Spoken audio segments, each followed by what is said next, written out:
কারণ নাই, নাই, হঠাৎ করে পুলিশ এসে বললেন যে স্যার আপনাকে যেতে হবে। কোথায় যেতে হবে? হতবাক। একজন কানে কানে এসে বললেন যে উনাকে আজকে রাত্রে ক্রস ফায়ার দেবে, সেই জন্য নিয়ে যাচ্ছে। গোটা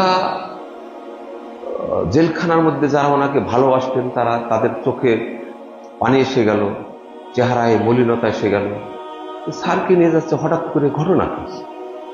আমরা যারা এক জায়গায় থাকলাম এক রাত্রে, তার যেদিন তিনি এক রাত্রের উপহার ইনসানে কামেল বইটা লিখলেন, সন্ধ্যার সময় খাবার টাবার সব একসাথে খেয়ে দিয়ে ওনার জন্য একটা পাত্রে রেখে ঢেকে রেখে ওনার ছালটা খেয়ে নেন। আচ্ছা খাচ্ছি, নুরুল ইসলাম হয়তো আমাদের ছেড়ে দেবে না, নইলে অযথা দোষ নাই, কিছু নাই, কোনো সাক্ষী প্রমাণ নাই, আর এভাবে জেলখানায় আটকে রাখলো, তো জাতির জন্য আমি কি দিয়ে যাব, কি উপহার দেব? তো কিছু তো আদেশ নিষেধ বলতে হবে। তো চিন্তা করছি, তবে স্যার আপনি খেয়ে নেন, তারপরে হবে। এই বলে পাশের রুমে আমরা থাকি, আর উনি এক রুমে একাই থাকেন। চলে গেছে। সকালবেলা ফজরের আজান হলো, আমরা এক জায়গায় সালাত আদা করবো, যে দেখি যে খাবারের প্লেটে খাবার ওইভাবেই আছে, আর উনি একটি বই লিখে বললেন, আইজুল্লাহ এ দেখো আমি এটা আজকে রাত্রে লিখেছি, ইনসানে কামেল, বইটা পারলে পড়ে দেবেন। সে বইটা সকালবেলা ফজরের সালাতের পরে পড়ে শোনালেন। যেই শুনিয়ে উঠেছেন এমন সময় পুলিশ এসে বলল ছাড় চলেন। তখনই সুবেদাররা আনাগোনা করছে, কি ঘটনা কি?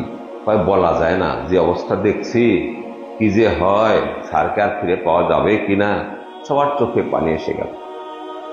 আমি দৌড়ে গেলাম যে স্যার আপনাকে তো নিয়ে যাচ্ছেন একদম জেলখানার ফটকে, তখন 20টা টাকা আমি ওনার এই পায়জামার ওই যে ইয়ের মধ্যে ফিতা যে থাকে ওর মধ্যে দিচ্ছি, স্যার কোথায় নিয়ে যাচ্ছে, কালকেই তো আপনার সামান লাগবে, অন্য কিছু লাগবে, এই টাকাটা একটু নিয়ে গেলে ভালো হয় না।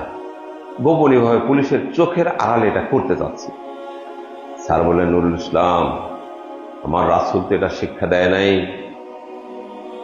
আমি খালি হাতে এসেছি, খালি হাতেই যাব, যদি আজকে আমি চলে যাই আমাকে মেরে ফেলে, আমার কাছে টাকা থাকবে, আর এই টাকা নিয়ে তো আমি যেতে চাই না, যেটা নবী মুহাম্মদ রাসূলুল্লাহ সাল্লাল্লাহু আলাইহি ওয়াসাল্লাম শিক্ষা দিয়েছেন।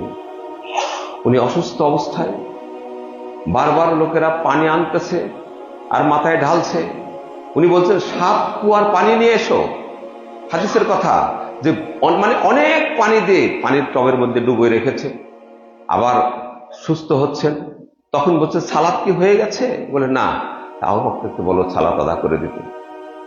এই যে দৃশ্যগুলা স্যার বলতেছেন, হুজুর ইসলাম আমাদের আল্লাহ রাসূল কি শিক্ষা দিয়েছেন।